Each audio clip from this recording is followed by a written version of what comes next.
Returning to one of our top stories of previous weeks, and that is the ongoing problems in Afghanistan, and we're joined now by political analyst and professor at Curtin University, Joe Siracusa. Joe, good morning to you. What do you make of the political fallout in the past week since we have last spoken? Good morning, Pete. Look, the political fallout continues to grow in the United States and probably other places. President Biden has been concerned with Hurricane Ida and the infrastructure package and all the rest of it, but he can't escape the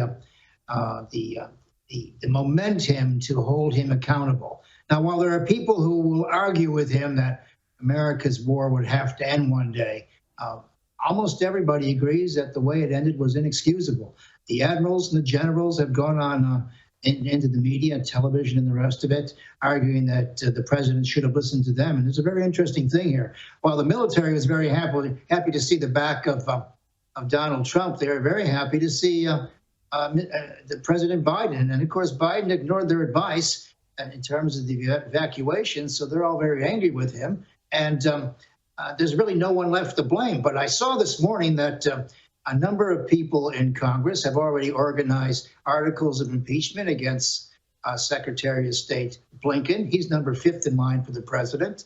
And of course, then we have President Pro Tem and the Speaker of the House. So we're going to see some pretty heavy battling there. Now, the important thing is that people are arguing that maybe why did we get so little out of Afghanistan after a 20-year war? And a number of people are arguing, well, our intelligence wasn't very good. And indeed, it wasn't. The Americans, like the Australians probably, that like to use high-tech and technology and satellites and all that kind of stuff.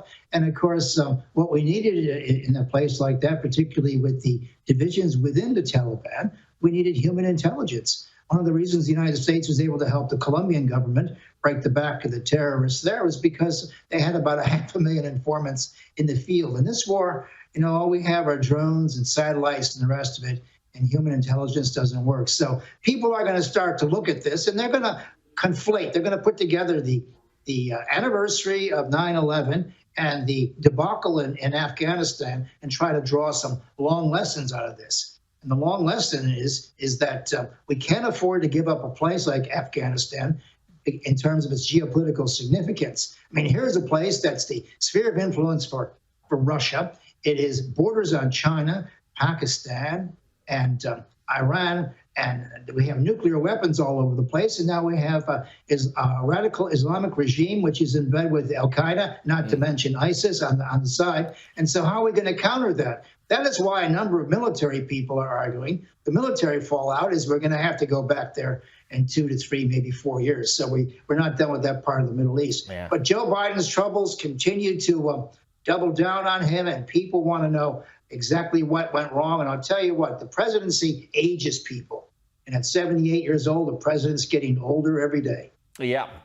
It's the odds seem to be shortening, Joe, about whether he'll get to the end of 4 years.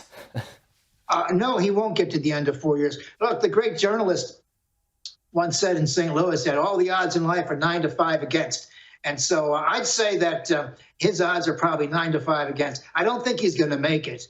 I don't know if Kamala Harris will be in the background. I don't know if she has the ability to do this, though. I did think I was very high on her once. I thought she had the capability. Yeah. No, Joe Biden isn't going to finish the term. I think a lot of people are, people who aren't supportive of Joe Biden at least want him to stay there rather than Kamala Harris coming in and taking the top spot.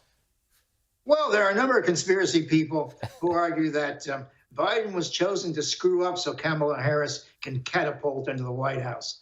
I won't go that far, as a matter of fact, but it's quite clear to me that this is all bearing down very heavily on the president.